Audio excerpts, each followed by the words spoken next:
Nagaan isiniif haa ta'u maatii hawwii tasfaayee jalatti kan argamtan yuutuubii koo jalatti hundumti keessan obboloonni koo kiristaanaa obboloonni koo musliimaa akkam jirtu nagaa keessanii ani nagaa kootii jira galanni waaqaaf haa ta'u ni guyyaa irraa nu laatee rabbis waaqayyos galataa fudhatu har'a waa tokko qabadhee dhufee innis maaloodha akkuma kaameraa irratti argaa jirtani waan bareeduuf waan namatti toludha. Achi keessatti waa baay'ee qaba mata duree isaatu waan bareedudha irra keessa isaatu keessoon isaa maal akka ta'e walumaan akka ilaallu ta'a. Dursa garuu otoo wantoota kana argaa jirtan hiika tokko isaatti hin kennin jalqabarraa maatii hawwii kan hin taane maatii ta'a laayikii tuqaa sabiskiraayizii godhaa yaada ani qoodu kana obsaaf dandeettiidhaan dhaggeeffadhaatoo iddoon dogoggoretti komentii jala barreeffama naa kaasanii nan jedha obboloota koo dhuma keessa sanan jaalladha sinan kabaja ittaansuudhaani wanti isin argaa jirtan kuni waan haaraa miti akkuma beektanidha hundi keenya beekna wanti argaa jirtan kun abaaboodha garuu jechuudha abaaboon kuni mukti isaatii nama yaadaan ilaalee fi maal qaba qoraattii qaba. Irrisaa keessi garuu maalidha? Abaaboo diimaa bareedaadha. Ashi muktinni garagarasii immoo kelera meeqa qaba? Kelera lama qaba. Bicaa fi magariisa qaba. Akkatti inni wal biraa bareedu. Argitanii? Kan jala isaatti argamu biyyoo yookaan immoo cirrachatu jira.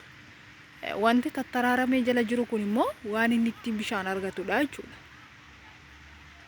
Abaaboon kun bareeduudhaaf akka kanatti daraara ija baasuudhaaf gatii baay'eetu itti kaffalamee as ga'e.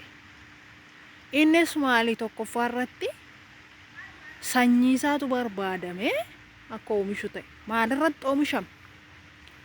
Lafa kanarratti wayi cirracha lafaa kanarratti oomishamee bishaan gahaa argate lafa keessa amma turee ol ba'ee biqile. Erga biqilee erga baala baafatee jabaachuu eegalee maal ta'ee akkuma argitan qoraattii xixiqqoo fi baala baafachaa asii ol ba'aa dhufe guddachaa dhufe. Maaliif baala baafate? Baalli hundee isaatii gaaddisa isaatii baalli isaa. Qoraattiin isaa immoo maalidha? Qoraattiin abaaboo kanarra jiru kellaa isaati yookaan haxiran nufi xaxaratee jirudha jechuudha. Maaliidhaaf akkasumaan akka diinni ol itti darbee jirma isaa kana kutee hin balleessineef akka jirmi isaa hin gogneef akka jirmi isaa waan fe'e irra buuneef maal ta'e qoraattii isaa kana yaafatee jira.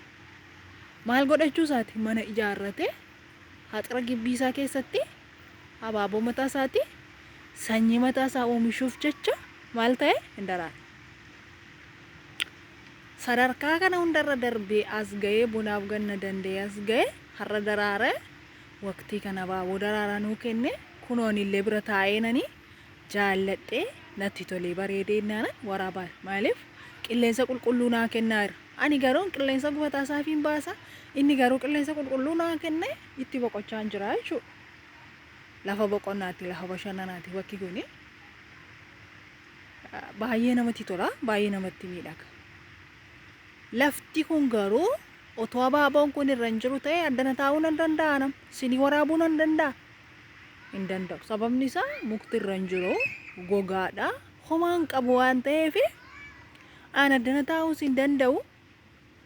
Wantan jaalladhee ilaalee irraa bareedus waan hin jirreefani addana dhufuu hin danda'u walumaa galatti jechuudha. Kanaa wajjin wal qabsiisee maal siniin jechuun barbaade jireenya abaaboo kanarraa nuti waa takka barachuu qabna. Keessumaa ijoolleen keenya shamarranii biyya ormaatti miidhamaa jirru maalirraa barattume? Fakkeenyaaf maaltu sinii gale? Wanta kanarraa maaltu sinii gale? Abaaboo sagarasii kana immoo yoo laallee mukti kun immoo jechuudha hin daraara otoo hin taane kalarii lama akkatti baateetu namatti tola gaafa laaltan nama hawwatu kalarii lama qaba nama hawwata hin bareeda kuno abaaboo kana wajjin waliin bareechine wal bareecha maal jechuudha mukti tokko jedha oromoon yeroo mammaaksu mukti tokko dhaartii mombo baatiidha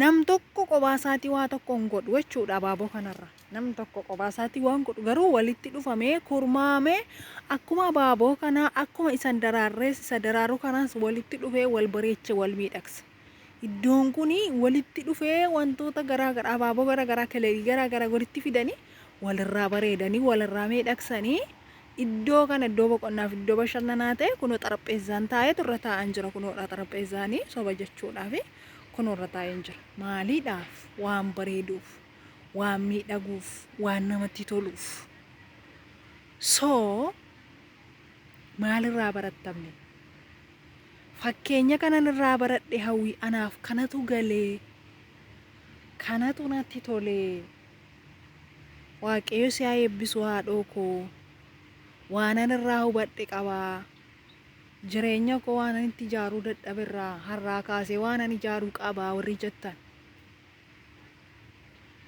jirma koo waanan irratti ijaaru beekuutiin qabaa jirma koo iddoon itti walitti qabadhu beekuutiin qabaa warri jettanii hamma dhumaatti obsaana sagalees baay'ee waraabu hamma dhumaatti obsaanii sagalee kana dhaggeeffadhaatu waan irraa barattan waan irraa hubattan komentii jalanaa kaatu marsaan lammataa isaa ittan fufa abaaboo kanarraa ka'e asuma irraananii iddoo kana iddoo asuuf kana waan baay'ee fiduu hin danda'a waraabee jechuudha isin irraa barattu taanaan siniif gala taanaan obboloonni koo siniin jedhaa sinan jaalladhaa sinan kabajaa hunduma keessanii warra afaan oromoo dhageessanis afaan oromoo nageenyesii laayikii gochuun dagatiinaa jalqaba irratti sabiskiraayizii gochuun dagatiinaa sheerii gochuun dagatiinaa na jajjabeessuun dagatiinaa jabaadhu naan jedhaa na jajjabeessaa obboloota keessanitti sheerii godhaa